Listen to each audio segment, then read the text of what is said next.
Open heart surgery নামটি শুনলেই অনেকের মনে ভয় তৈরি হয়, কিন্তু সময় মতো সঠিক চিকিৎসা একজন মানুষকে আবার স্বাভাবিক জীবনে ফিরিয়ে আনতে পারে। ডাক্তার আতিকুর রহমান রাশেদ দীর্ঘদিন ধরে সফলতার সঙ্গে ওপেন হার্ট সার্জারি করে আসছেন।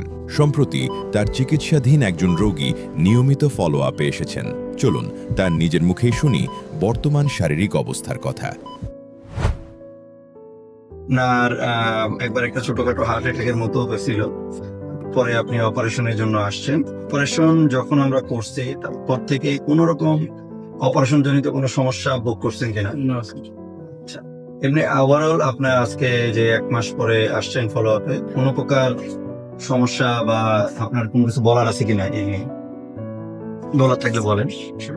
স্যার, আমি আসছি মূলত একটা বড় বিপদ থেকে আমি উদ্ধার পেয়েছি আর কি, আপনার কাছ থেকে। আপনি আমার কি বলতে পারি, অন্য ভাষায় বলে যে ডাক্তার হচ্ছে দ্বিতীয় গড, আর আপনি আমার ভগবান, বাবার মতো।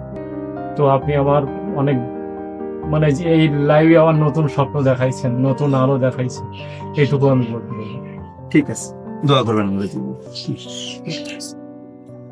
আপনার বা আপনার পরিবারের কারো হৃদরোগ সংক্রান্ত কোনো সমস্যা থাকলে দেরি না করে একজন বিশেষজ্ঞ চিকিৎসকের পরামর্শ নিন। ডাক্তার আতিকুর রহমান রাশেদের সঙ্গে পরামর্শ ও অ্যাপয়েন্টমেন্টের জন্য নিচের নম্বরে যোগাযোগ করুন।